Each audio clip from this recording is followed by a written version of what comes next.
তায়েফের একটা বাড়িকে বলা হয় বুড়ির বাড়ি। তো বুড়ির বাড়িটা তায়েফে কেন অবস্থিত, এটা বেশ ইন্টারেস্টিং। অনেকেই বলে যে আল্লাহ রাসূল সাল্লাল্লাহু আলাইহি ওয়াসাল্লাম যখন রাস্তা দিয়ে হেঁটে যেতেন তখন একটা বুড়ি তার রাস্তায় কাটা ফেলতো, এবং সেই যে বুড়ি রাস্তায় কাটা ফেলতো এজন্য আল্লাহ রাসূল সাল্লাল্লাহু আলাইহি ওয়াসাল্লাম কষ্ট পেতেন।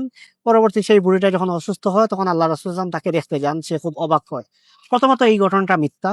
সেকেন্ড, এই ঘটনাটা তো তায়েফে হওয়ার কথাই না। কারণ আল্লাহ রাসূল সাল্লাল্লাহু আলাইহি ওয়াসাল্লাম তায়েফে আসেন কয়বার? উনি তায়েফের দূরত্বটা যদি আমরা দেখি, আমাদের গাড়িতে আসতেই প্রায় ঘন্টা ১.৫ ঘন্টা লাগে। প্রায় ৮০ থেকে ১০০ কিলোমিটার দূরে। তো ৮০-১০০ কিলোমিটার দূরে তায়েফ তো আল্লাহ রাসূল সাল্লাল্লাহু আলাইহি ওয়াসাল্লাম রেগুলার আসতেন না, খুবই স্বাভাবিক। তো আল্লাহ রাসূল সাল্লাল্লাহু আলাইহি ওয়াসাল্লাম নবুয়তের ১০ম বছরে তায়েফে আসেন একটা আশা নিয়ে যে তায়েফের লোকজন ইসলাম গ্রহণ করবে। সেই তায়েফে যে আসেন, তার মানে আল্লাহ রাসূল সাল্লাল্লাহু আলাইহি ওয়াসাল্লাম তায়েফে একবার আসেন। মক্কা বিজয়ের আগ পর্যন্ত, মক্কা বিজয়ের পর তো যুদ্ধের কারণে আসেন।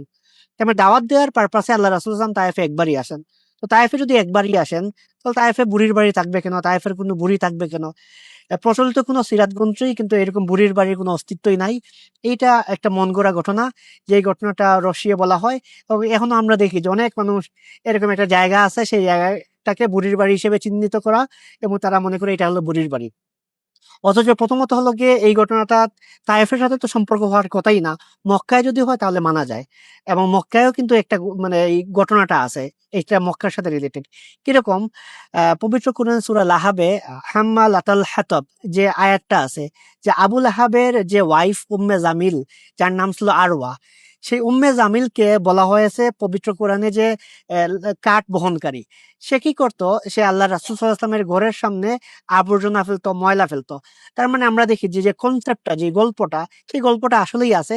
কিন্তু সেই গল্পটা কোনো বুড়ির না, অন্য কারো না। সেই গল্পটা আবু লাহাবের ওয়াইফ উম্মে জামিল, যার আরেক নাম ছিল আরওয়া, তার গল্প। সে মূলত আল্লাহ রাসূল সাল্লাল্লাহু আলাইহি ওয়াসাল্লামকে কষ্ট দেওয়ার জন্য আল্লাহ রাসূল সাল্লাল্লাহু আলাইহি ওয়াসাল্লামের বাড়ির সামনে ময়লা আবর্জনা ফেলতো। রাসূলুল্লাহ সাল্লাল্লাহু আলাইহি ওয়াসাল্লাম যখন ঘর থেকে বের হতেন তখন সেই ময়লা আবর্জনা দেখতেন।